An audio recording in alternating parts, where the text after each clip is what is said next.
हर हर महादेव. एक पारधी जंगलात सावज शोधण्याकरता झाडावर बसला होता. संपूर्ण दिवस गेला परंतु त्याला शिकार गवसली नाही.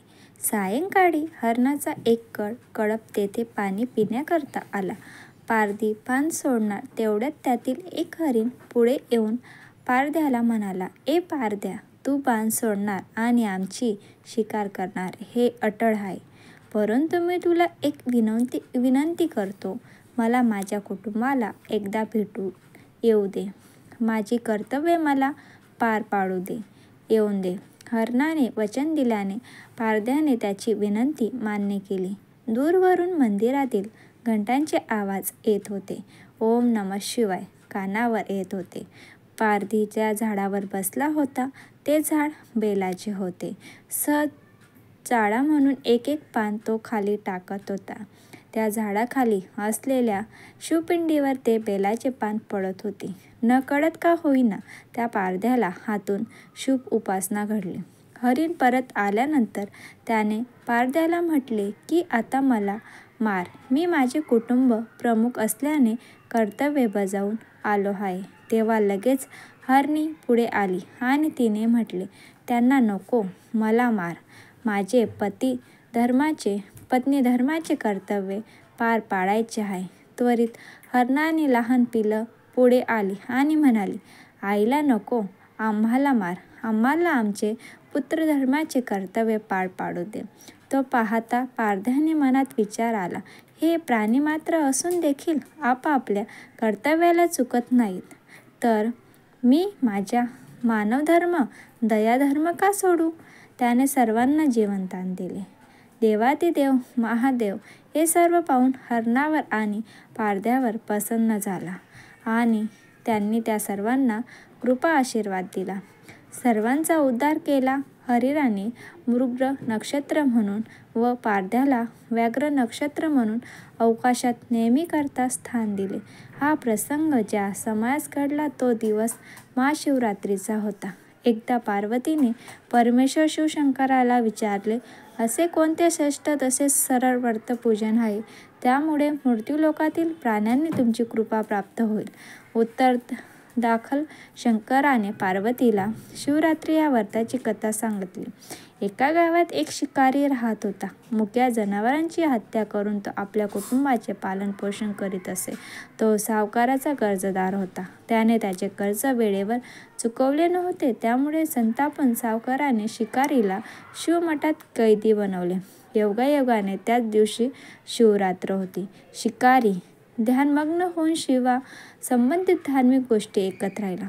चतुर्दशीला त्याने शिवरात्रीची कथाही ऐकली. सायंकाळी सावकाराने त्याला जवळ बोलून कर्ज फेडण्याविषयी विचारले. शिकारी दुसऱ्या दिवशी सर्व कर्ज फेडेल असे वचन देऊन कैद्यातून सुटला. आपल्या दिनचर्याप्रमाणे तो जंगलात शिकारीसाठी निघाला. पण दिवसभर कैदेत राहिल्यामुळे तो तहान भुकेने व्याकुळ झाला होता. शिकार करण्यासाठी तो काळाच्या बेलपत्रावर झाडावर मचाण बांधू लागला. बेलवृक्षाच्या खाली बेलपत्राने झाकले गेलेले शिवलिंग होते. शिकाऱ्याला मात्र हे माहीत नव्हते. मचाण बनविताना ज्याने त्या फांद्या तोडल्या त्या योगायोगाने शिवलिंगावर पडल्या. या प्रकारे दिवसभर उपाशी असलेल्या शिकाऱ्याचे व्रतही झाले आणि त्याच्या करवी शिवलिंगावर बेलपत्रही वाहिले गेले. एका पहारानंतर एक गर्भिणी हरीण तलावावर पाणी पिण्यासाठी पोहोचली. शिकाराने आपल्या धनुष्याचे तिच्यावर नेम साधलाच होता. तितक्यात ती हरीण बोलली, मी गर्भिणी आहे. तू एकाच वेळी 2 जीवाची हत्या करशील हे योग्य नाही. मी आपल्या पिलांना जन्म देऊन लवकरच तुझ्या समोर येईल तेव्हा तू मला मार. शिकाराने धनुष्य बाजूला ठेवून आणि हरिणीला झाडावर लुप्त केले. काही वेळाने दुसरी हरीण तेथून निघून शिकाऱ्याला आनंदाने परावार उरला नाही. त्याने तिच्यावर नेम साधला. हे बघून त्या हरिणीने त्याला सांगितले की हे पारधी, मी एका कामातून वीर हरणी आहे. आपल्या प्रियेच्या शोधात भटकत आहे.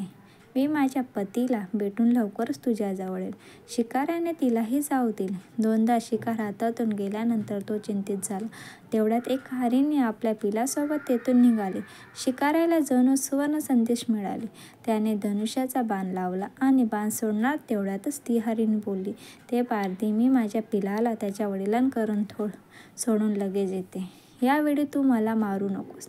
शिकारी हसला आणि म्हणाला, "समोर आलेली शिकार सोडून द्यायला मी काही मूर्ख नाही. याआधी मी 2दा शिकार गमावली आहे. माझी मुले तहान भुकेने व्याकुळ झाली असतील." उत्तरदायक हरिणी म्हणाली, "जशी तुला आपल्या मुलांची काळजी वाटते तसेच मलाही वाटत आहे. त्यामुळे मी फक्त काही काळ तुझ्याकडून जीवनदान मागत आहे. माझ्यावर विश्वास ठेव. मी लगेच परत येईन." हरिणीचा तो व्याकुळ स्वर ऐकून शिकाऱ्याला तिची दया आली. त्याने तिलाही जाऊ दिले. शिकार न मिळाल्यामुळे तो बेलाच्या झाडावर बसून बेलपत्र तोडत खाली फेकत होता. काही वेळाने एक दष्टपुष्ट मृग त्या रस्त्यावरून जात होता. आता ह्या मृगाची नक्कीच शिकार करावी असा विचार केला, पण त्याच्यावर नेम धरला असता मृग दीनवाण्या स्वरात म्हणाला, "हे पारधी, जर तू माझ्या आधी 3 हरिणीला मारले असेल तर मला मारतानाही वेळ करू नकोस. म्हणजे त्याच्या वियोगात मला एकही क्षणाचे दुःख सहन करावे लागणार नाही. मी त्याचा पती आहे आणि जर तू त्यांना जीवनदान दिले असेल तर मला काही क्षणासाठी जीवनदान देण्याची कृपा कर. मी त्यांना भेटून तुझ्यासमोर हजर होईन." मृगाचे बोलणे ऐकून शिकाऱ्याला डोळ्यासमोरून संपूर्ण रात्रीचे घटनाचक्र आले. त्याने सर्व कथा मृगाला ऐकवली. तेव्हा मृगाने सांगितले, "माझ्या 3ही पत्नी येथून वचनबद्ध होऊन गेल्या आहेत. मात्र त्या माझ्या मृत्यूनंतर आपल्या धर्माचे पालन करू शकणार नाहीत. त्यामुळे तू मला आता जाऊ दे. मी त्यांच्यासमोर तुझ्यासमोर हजर होतो." उपवास, रात्रीचे जागरण तसेच शिवलिंगावर बेलपत्र चढवल्यामुळे शिकाऱ्याची हिचकत, हृदयाची निर्मळ, हृदयात परिवर्तन झाले होते. धनुष्य त्याच्या हातातून निसटले. शिवाने त्याच्या हृदयात बदल घडवून आणला. त्याला आपल्या भूतकाळातील कर्माचा पश्चाताप झाला. थोड्याच वेळात मृग सपरिवार शिकाऱ्यासमोर आला. या प्राण्यांमधील प्रेम पाहून शिकाऱ्याला डोळ्यातून अश्रू वाहायला लागले. शिकाऱ्याने त्यांना न मारता आपलाही मुका प्राण्यांचा हिंसा न करण्याचे ठरवले. देवलोकातून समस्त देव ही घटना बघत होते. घटनेची परिणती झाल्याबरोबर देवी देवतांनी फुलांचा वर्षाव केला.